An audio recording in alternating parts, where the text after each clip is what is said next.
Do you ever feel like you're living 100 different lives in your head, but none of them in reality?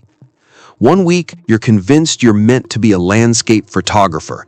You buy the lenses, watch the tutorials, and spend your weekends chasing the golden hour.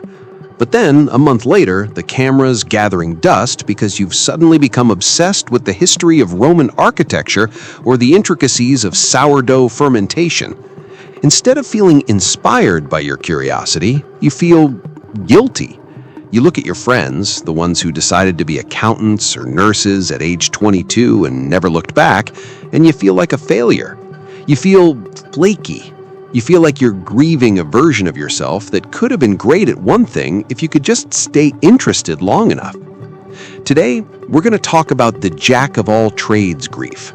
We're going to explore why the modern obsession with finding your one true passion is actually a psychological trap, and why your scattered brain might actually be your greatest competitive advantage. We live in a world that worships specialization. From the time we're 5 years old, people ask, "What do you want to be when you grow up?" Notice the singular, be, not what are the dozens of things you want to explore. In psychology, we call the jack of all trades a multi-potentialite, or a scanner. The grief you feel isn't actually about a lack of discipline. It's a grief caused by a society that tells you that depth is the only measure of value, while completely ignoring the value of breadth. When you try to force yourself into a single passion, you aren't just choosing a path, you're amputating all the other parts of your identity. No wonder it feels like a trap. Why your brain craves variety. 1. The low latency of mastery. For many jacks of all trades, the addiction isn't to the subject itself, but to the process of learning. In the beginning of a new hobby, the learning curve is steep. You improve rapidly, and your brain is flooded with dopamine. However, once you hit the plateau of competence, where you're good but not yet an expert, the dopamine drops. A specialist finds joy in the incremental 1% gains of mastery. A multi-potentialite finds joy in the 80% gain of the initial discovery phase. Combinatorial creativity. The most innovative ideas in history rarely come from specialists working in a vacuum. They come from cross-pollination. Johannes Gutenberg combined the mechanics of a wine press with the technology of coin punches to create the printing press.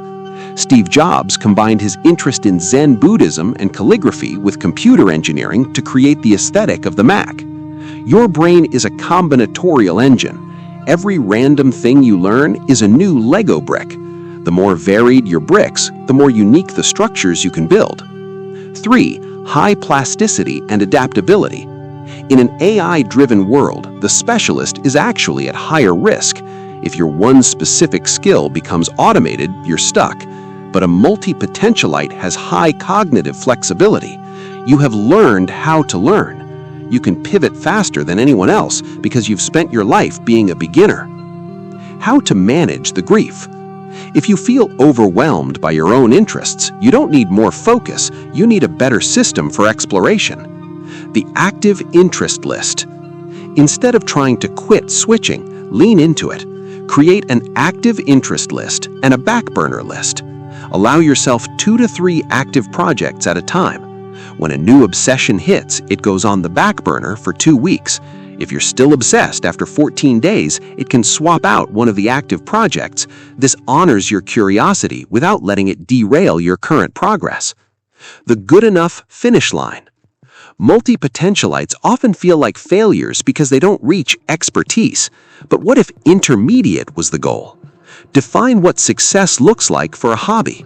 Maybe it's not playing at Carnegie Hall, maybe it's learning 3 songs to play at a bonfire. Once you hit your self-defined finish line, you are allowed to move on without guilt. Create a synthetic passion. Instead of looking for a passion in a subject, look for a passion in a theme. Are you interested in photography, writing, and coding? Maybe your theme is storytelling. Are you interested in fitness, psychology, and productivity? Maybe your theme is human optimization. When you find the common thread, your scattered interests suddenly look like a cohesive career. It is important to note that a constant need for new stimuli can sometimes be a symptom of ADHD, attention deficit hyperactivity disorder. The difference is that a multi-potentialite is usually driven by curiosity and a love of the new. Someone with ADHD might be driven by a struggle with executive function, wanting to finish but being physically unable to sustain the focus. If your switching is causing significant distress in your finances or relationships, it's worth talking to a professional to see if there's a neurodivergent component at play. I want to speak to the person who feels like they're behind because they haven't found their calling. Your calling isn't a destination you arrive at. Your calling is the unique perspective you form by standing at the intersection of all your interests. The world doesn't just need more specialists, it desperately needs integrators, people who can speak the language of the artist and the engineer, the historian and the coder. You aren't a jack of all trades, master of none. The original full quote is actually, "A jack of all trades is a master of none, but oftentimes better than a master of one." Don't let the grief of what you aren't blind you to the magic of what you are. Tonight, I want you to look at your abandoned hobbies not as failures, but collected experiences. Pick two of your random interests and find one way they could overlap. How does your love of cooking inform your management style? How does your interest in gaming help you understand social psychology? The trap isn't that you have too many passions. The trap is thinking you have to choose just one. Stay curious. I'll see you in the next one.